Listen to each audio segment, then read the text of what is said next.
The phone vibrated on the kitchen counter, and when the screen lit up, it showed my husband's face, alive and smiling in a way that immediately told me this was not an old photograph pulled from memory, but something recent, something taken long after I had stood at his grave and watched the earth close over him.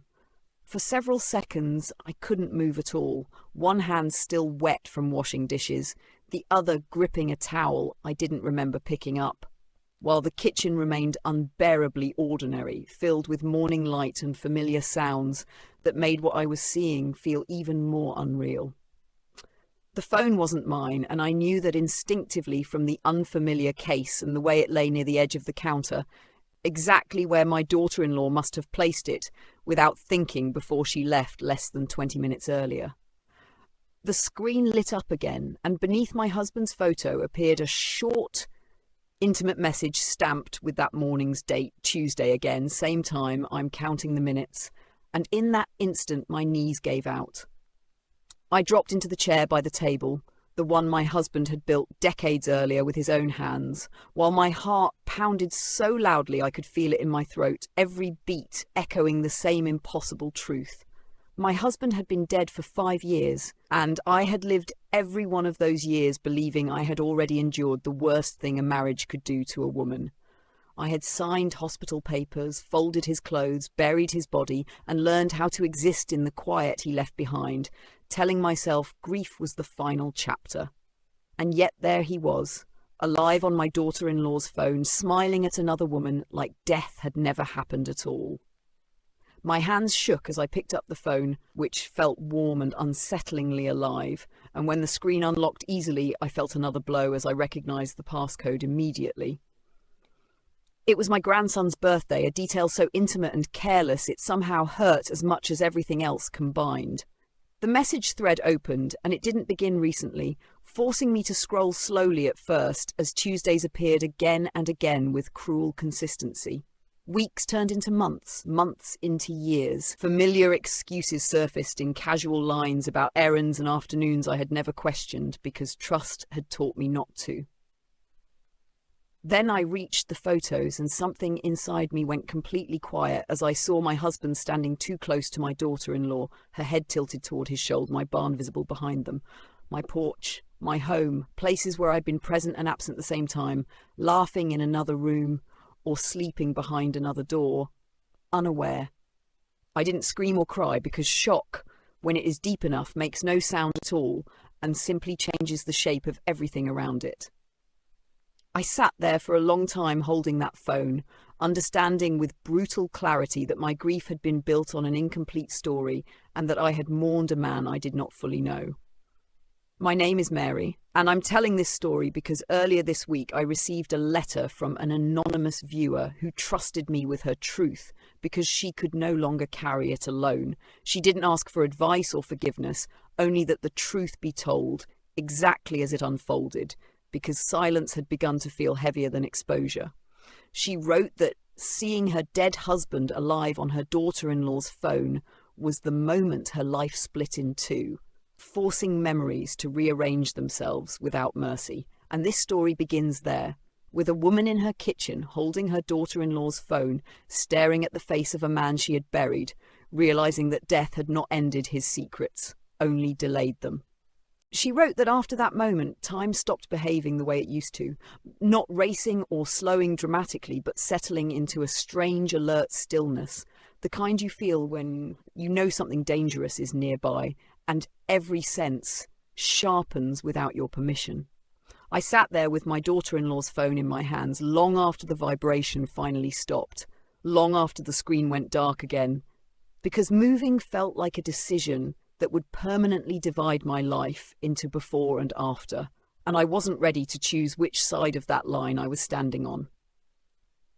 The kitchen clock continued ticking on the wall, loud now in a way it had never been before, each second marking how long I had been holding something that did not belong to me, and yet felt as if it had been placed there deliberately. I told myself not to unlock it again. I told myself that I had already seen enough, that whatever explanation existed would be messy and incomplete and would hurt far worse if I chased it. But my hands acted before my conscience could stop them, and when the phone opened easily once more, I felt an almost detached calm settle over me, as if my mind had decided that panic would only blur what I needed to see clearly. The messages stretched back in neat, uninterrupted lines, and the first thing that struck me was not passion, but routine. There was nothing reckless about the way they spoke to each other. It was careful, established, built on a shared confidence that no one was watching closely enough to notice. Every Tuesday appeared again and again, woven into casual sentences about errands, schedules, and ordinary life, the kind of messages exchanged by people who had nothing to fear anymore. As I scrolled, the years began to peel backward, and with each swipe the memory of my own life rearranged itself quietly around what I was reading. Tuesdays I remembered spending alone, convinced that quiet had simply become part of marriage after a certain age. Tuesdays when my husband returned home in a better mood than usual, more present, which I had mistaken for a good day rather than a divided one. Tuesdays that now felt marked in red, like dates circled on a calendar I had never been given permission to see. Then there were the small comments tossed casually between affectionate messages, references to my habits, my routines, the hours I kept, the days I visited the cemetery, the times I went to bed early. I realized with a chilling clarity that they had not only been meeting in my absence, they had been observing me closely enough to plan around my life without effort. I was not a mystery to them. I was an obstacle they understood completely. I remember setting the phone down briefly to steady myself, pressing my palms flat against the table where I had once planned family dinners and holiday meals, suddenly aware that the home I thought had sheltered me had, for years, served a different purpose entirely. When I picked the phone up again, my movements were deliberate now, controlled, as though I were handling something fragile and volatile at the same time. The photographs came later in the thread, tucked between messages as if their presence was nothing extraordinary. My husband stood beside her in every one of them with a familiarity that turned my stomach. His body angled toward her. She wrote that when her daughter-in-law finally returned for the phone, less than an hour later, nothing about her appearance suggested that anything was wrong, and that normality, more than guilt, was what unsettled her the most. I heard the sound of the car in the driveway before I heard the knock, tires crunching over gravel in the same familiar way they always had, and I stood up slowly, aware of every movement in my body, every breath I took, as if I were preparing to step onto a stage I had never auditioned for. By the time I reached the door, my face had settled into something neutral, not a smile, not grief, just a version of myself that would not invite questions. She stood there holding her car keys, apologetic, slightly flustered, saying she must have left her phone somewhere in the house, and I watched her eyes carefully while she spoke, waiting for a flicker of fear or urgency that might confirm what I already knew. There was none. She looked relaxed, confident, certain that whatever she had left behind was nothing more than an inconvenience. I told her I hadn't noticed the phone, which was not technically a lie, because what I had noticed felt far larger than an object misplaced. I invited her inside, offering coffee I did not intend to drink, and she moved through my kitchen as if it were her own, checking the counter, the chair by the table, her eyes skimming over the surface without lingering anywhere long enough to suggest concern. When she finally asked if I was sure I hadn't seen it, something in her tone shifted just slightly, a quiet tightening beneath the politeness, and I understood then that the phone was not just a device to her, but a container for things she assumed were still hidden. I suggested she might have left it in her car, and I watched relief cross her face too quickly to be dismissed as coincidence. After she left, promising to call me later if she found it, I returned to my chair and sat down again, the echo of her presence still heavy in the room, aware that a line had been crossed without either of us acknowledging it. I realized then that the most dangerous lies were not the loud ones, but the ones that relied on routine and familiarity to stay invisible. That evening, my son called. His voice was tired, distracted, filled with the ordinary weight of work and responsibility, and I listened to him speak while holding the knowledge of what his wife had been doing in my kitchen just hours earlier. I said nothing. I asked after my grandson. I asked whether everything was well. Every word I spoke felt carefully measured, not out of deceit, but out of an instinctive understanding that timing now mattered more than truth. She wrote that it was that phone call that taught her something important about herself, that she was capable of silence not because she was afraid, but because she understood that speaking too soon would cost her control. She had never thought of herself as strategic, yet here she was, arranging her thoughts the way one arranges objects on a table, deliberately, with purpose. Later that night, when the house was quiet again, she returned to the messages, not scrolling this time, but reading them carefully from beginning to end, paying attention to the smallest details she had ignored earlier. Dates, locations, references to conversations she remembered being part of without knowing their meaning. She realized how often her own life had been used as camouflage, her routines relied upon to create space for something else. What disturbed her most was how rarely her name appeared, and when it did, it was spoken of casually, dismissively, as if she were a predictable force rather than a person capable of suspicion. She recognized herself in those descriptions: the trusting wife, the grieving widow, the older woman assumed to be grateful for whatever scraps of attention remained. The more she read, the clearer it became that her husband had not simply been unfaithful. He had been living a parallel life that continued seamlessly after his death, carried forward by people who had learned how to benefit from his absence. The idea that she had been replaced so easily unsettled her far more than the affair itself, because it suggested that her presence had never been as essential as she believed. She paused often, not out of weakness, but because certain messages forced her to confront moments she had lived through without understanding. A holiday he insisted on skipping, an argument that never quite made sense. A sudden generosity toward his wife that she had mistaken for guilt tied to illness rather than something else entirely.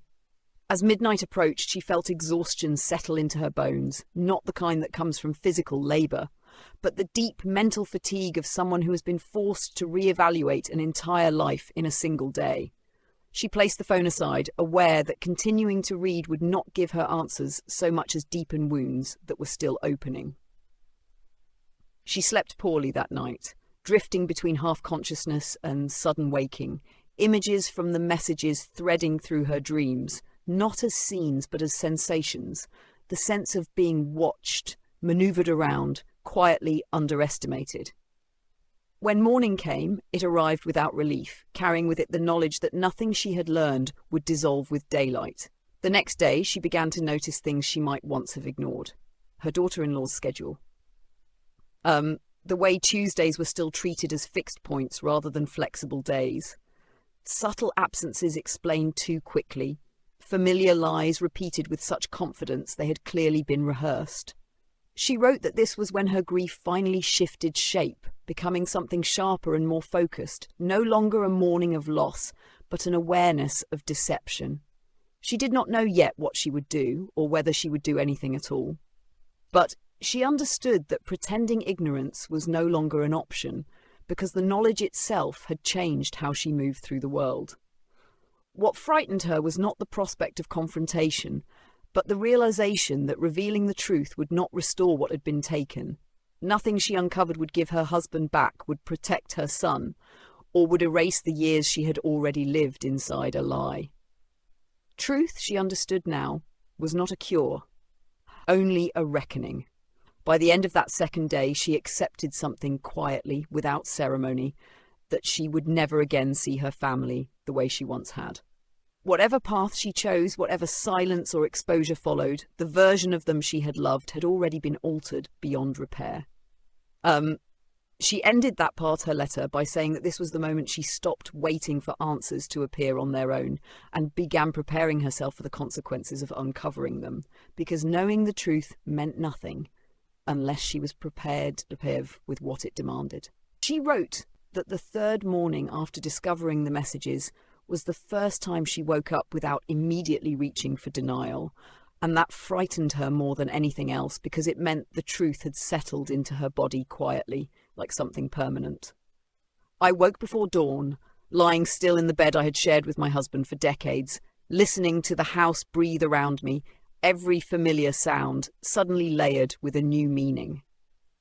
This room had held sickness, sleep, whispered conversations, and final goodbyes, and yet it had also sheltered lies so carefully maintained that even death had not ended them. The ceiling above me looked the same as it always had, but I understood now that familiarity was no longer proof of safety. I got up without waking anyone, moving through the house slowly, deliberately, as though noise itself might draw attention to something I was not yet ready to reveal. I made coffee I barely tasted, and sat at the kitchen table again, the same place where everything had first collapsed, realizing how quickly this table had become a witness to truths no one else knew existed. By then, I had already accepted that this was no longer about my husband alone. Whatever had happened between him and my daughter-in-law had been folded into something larger and more enduring, something that had survived him and continued without him. And that realization reframed everything I had seen. Affairs end with breakups, guilt, or exposure. This had end dates circled only by funerals. I opened the phone again, not to search for emotional impact, but for structure, the way someone studies a map once they realize they are lost and need to understand exactly how far off course they have gone. I looked for addresses, patterns, references to places outside my home, trying to understand how much of their secret life had unfolded beyond my walls, and how much had been built directly on my trust. What I found disturbed me far more than I expected, because the places they mentioned were not distant or hidden, but ordinary, familiar locations. Cafes I had driven past for years, roads I knew by heart, spots where anyone could have recognized them had they bothered to look closely enough. It told me that secrecy had not been maintained through caution, but through confidence, the assurance that no one imagined them capable of such betrayal. As I read, I realized that my husband had not been reckless. He had been deliberate. He had chosen familiarity over fantasy, safety over passion, a system that allowed him to be absent without explanation and present without suspicion. That understanding stripped away the comfort of thinking this had been a moment of weakness or confusion. It was a life he had maintained with intention. I thought about my son then, about the man he had grown into, responsible, protective, proud of the family he believed he had built, and I felt something tighten painfully in my chest. Whatever I was holding in my hands did not belong to me alone. It carried consequences that would ripple outward, touching lives that had never consented to be part of this deception. Later that afternoon, my daughter-in-law called me, her voice light and affectionate, asking if she had left anything behind the day before. She spoke casually, confidently, as though nothing in the world had shifted, and I listened carefully, not just to what she said, but to how she said it. There was no hesitation, no guarded edge, no awareness that the ground beneath her was unstable. She believed herself secure. I told her I hadn't seen anything, and she laughed softly, dismissing the concern, promising to look again later, while I sat there, gripping the phone in my lap, understanding that this was the skill they had relied on all along, the ability to stand inside lies without flinching. That evening, when my son came by with my grandson, the house filled briefly with noise and movement, the sound of ordinary life continuing as if nothing were wrong. I watched my daughter-in-law interact with her child, gentle, attentive, affectionate, and felt a strange disorientation at how easily someone could move between roles without conflict, mother in one moment, lover in another, conspirator without visible strain. I noticed the way she checked the time, the way she oriented her day around familiar points, and my attention returned again and again to Tuesdays, which now loomed in my mind not as days of the week, but as markers of something ongoing. When she spoke of plans, of routines, of commitments, her words skimmed the surface of something else entirely, and I wondered how long this double life could continue unquestioned. After they left, I sat alone once more, the house quieter than before, weighed down by the knowledge that confronting her would not end this cleanly. There would be no confession shaped to fit my understanding, no apology capable of undoing the damage already done. If I spoke now, I would be entering a conflict with no clear ending and no version of resolution that did not hurt someone deeply. She wrote that this was when she began to understand the nature of power within secrecy, that knowing something others believed hidden gave her a clarity she had never possessed before, and that clarity came with responsibility she had never asked for. Doing nothing would allow the deception to continue unchallenged. Doing something would fracture the family she had spent her life protecting. That night, she began documenting everything, not out of spite, but out of a growing awareness that memory alone could not be trusted to withstand pressure. Screenshots, dates, names, patterns, all stored carefully, not because she wanted proof of wrongdoing, but because she knew that once truth surfaces, it is often contested most fiercely by those who fear it. As midnight passed, fatigue returned, heavier than before, but so did resolve, quiet and unspoken. She understood that she was no longer simply uncovering betrayal, she was navigating its aftermath before it had even been exposed, and that required patience rather than confrontation. She ended that part of her letter by admitting something she had never expected to feel, not hatred or vengeance, but grief for herself, for the years she had lived honestly inside a structure that had been compromised without her consent. She wrote that she no longer believed closure would arrive in the form of an apology or an explanation, only in the ability to carry the truth without letting it destroy what remained of her life. And by the end of that day, she knew with absolute certainty that whatever happened next would not be impulsive, because the damage done had been too precise, too calculated, to be answered with anything less than care. She wrote that by the 5th day, the weight of what she knew no longer pressed constantly against her chest, not because it had lightened, but because she had learned how to carry it without letting it show, the way people do when they understand that revealing strain too early only makes them vulnerable. I went through the motions of daily life with a precision that surprised me, answering calls, watering plants, folding laundry, listening when spoken to, all while a separate thread of awareness ran steadily beneath everything else, counting time, noting patterns, observing without reacting. It felt less like living and more like standing watch, the way someone might protect a boundary no one else knows exists yet. My daughter-in-law continued to move through my home with ease, confident in her routines, relaxed in her assumptions, and I found myself studying her in ways I never had before. Not out of suspicion, but out of necessity. The smallest details suddenly mattered. The way she angled her body when she spoke, how quickly she answered certain questions, how casually she dismissed others. She did not behave like someone burdened by guilt, she behaved like someone accustomed to control. What unsettled me was how normal everything looked from the outside.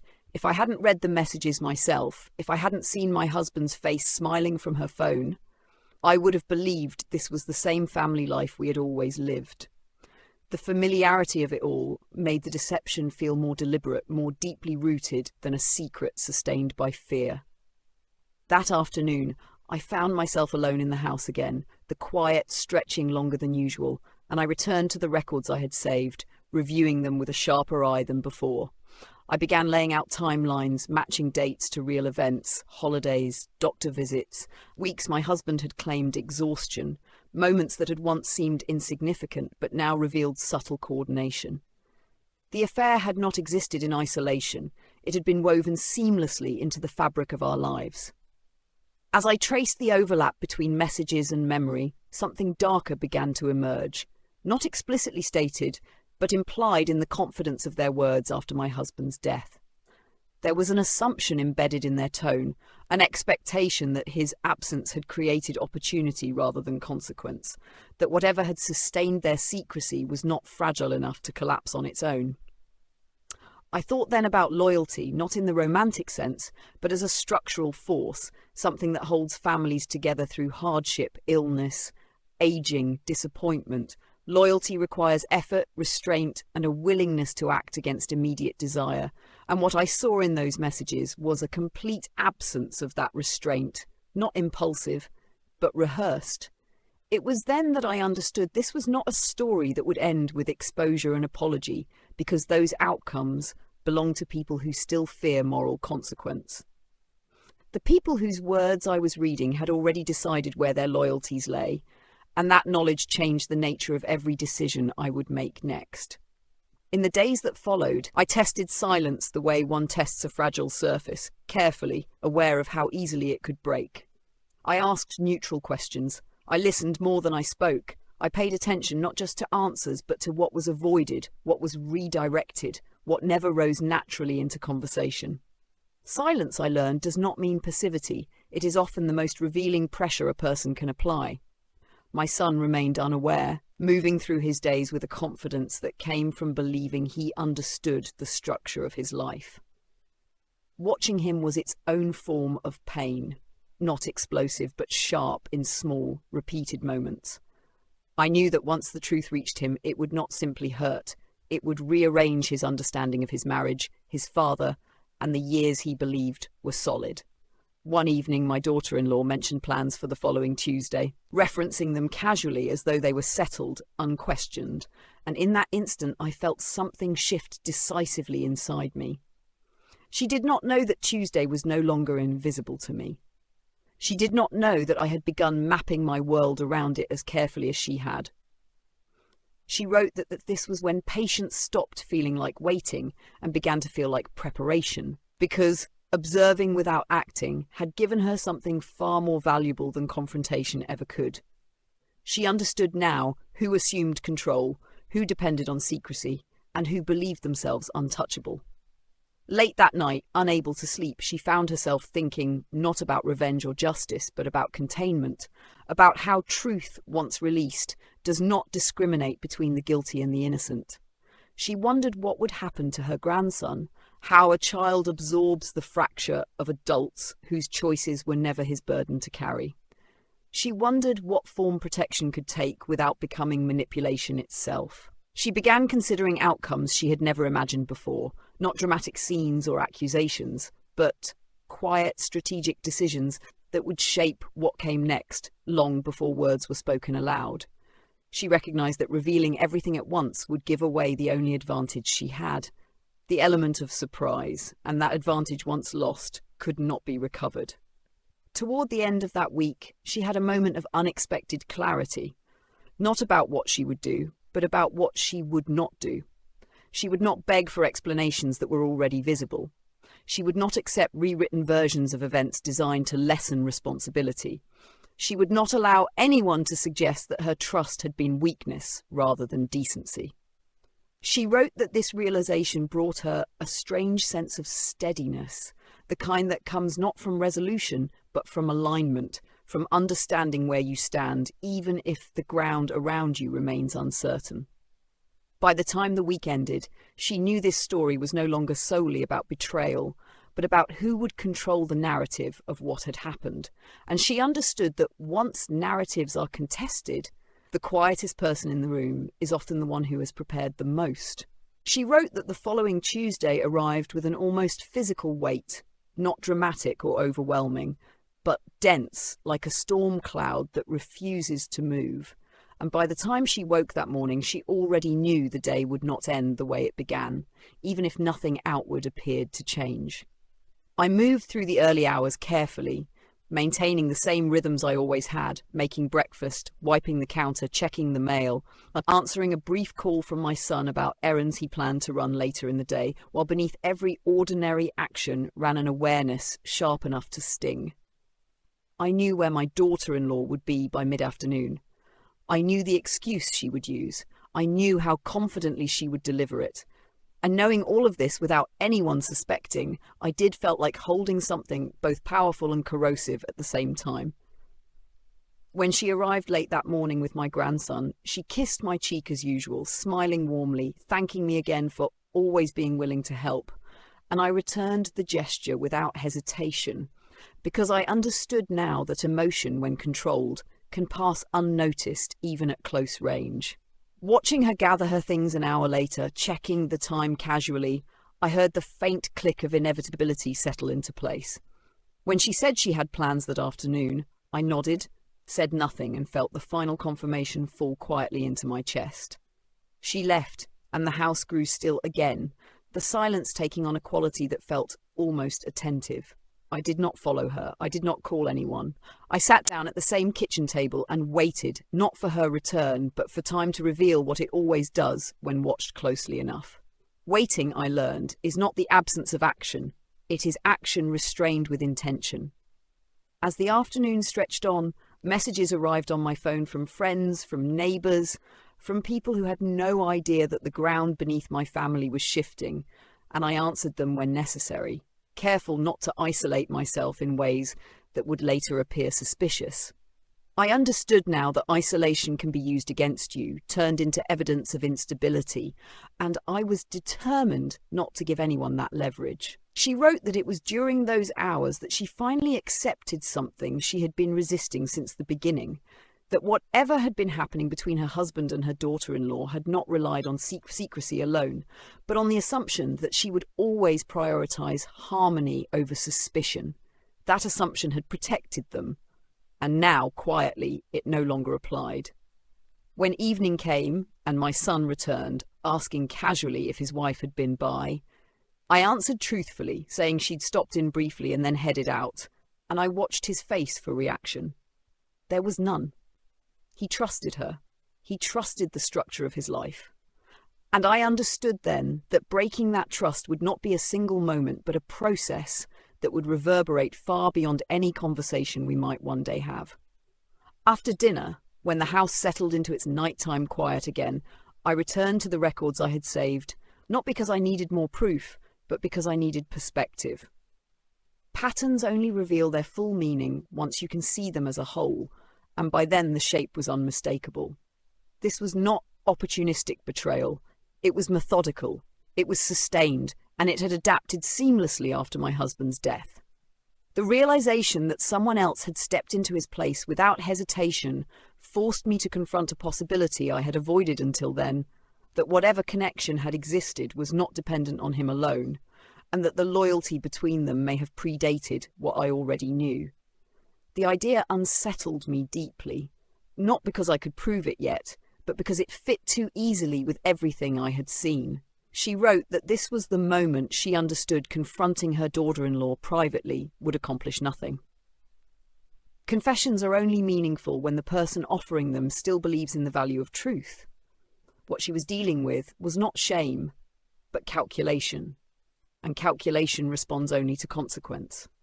That night, she slept restlessly, waking repeatedly, not from fear, but from a mind unwilling to release its grip on the emerging structure of the situation. She replayed conversations from years earlier, moments that had once felt insignificant now lighting up with context, and she felt an unfamiliar emotion surface, not anger, but disappointment so deep it felt almost abstract. In the days that followed, she began to position herself differently within the family, not withdrawing, not pressing forward, but adjusting just enough to observe reactions. She was warmer in some moments, quieter in others, watching how quickly those changes were noticed and by whom. Her daughter-in-law responded to nothing. The behaviour went uninterrupted, unchallenged, and that told her more than any confession could have.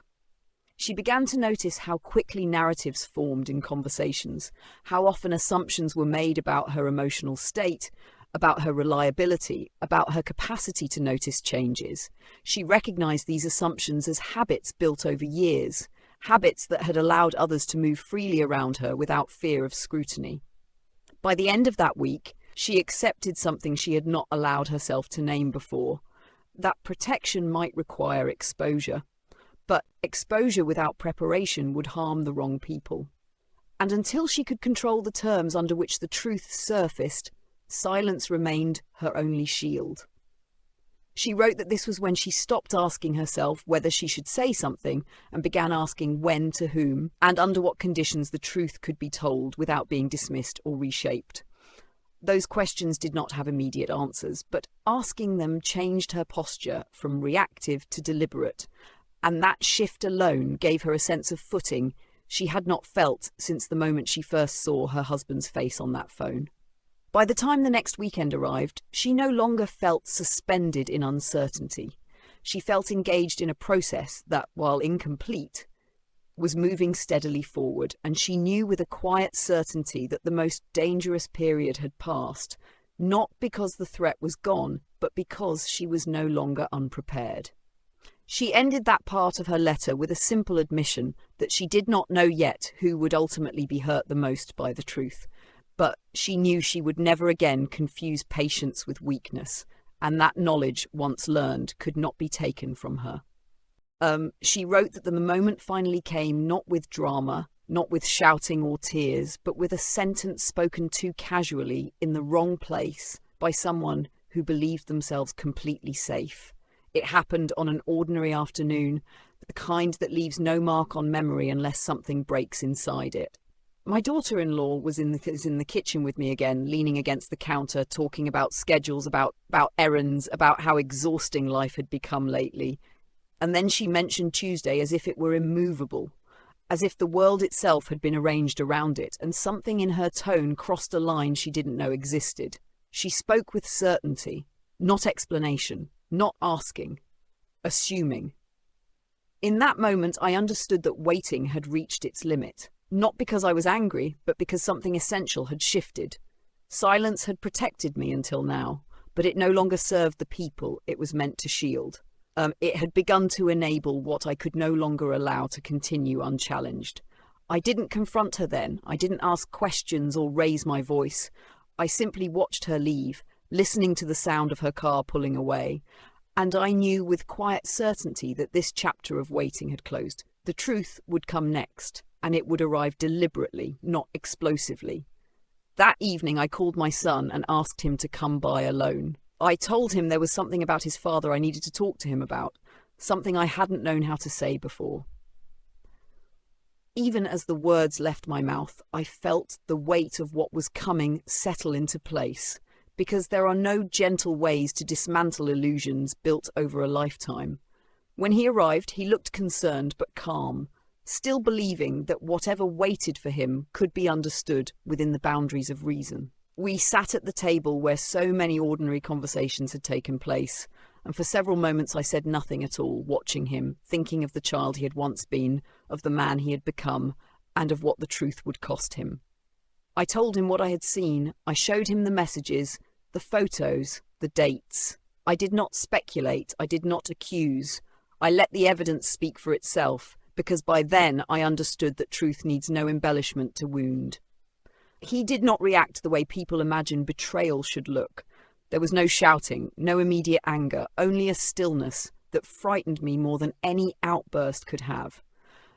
He read in silence, his face draining slowly of familiarity, until finally he set the phone down and looked at me as if he were seeing the world through glass for the first time. She wrote that watching her son absorb the truth was the hardest moment of her life, harder than grief, harder than discovery, because this pain was being transferred rather than carried alone. She had always believed protecting him meant shielding him from harm. Now she understood that protection sometimes meant refusing to carry lies for others. He asked questions quietly. How long? Where? Whether she was sure. She answered carefully, truthfully, resisting the urge to soften what she knew. He did not ask why she hadn't told him sooner, and that mercy nearly broke her. The confrontation with her daughter-in-law came later, and it came quickly once secrecy was gone.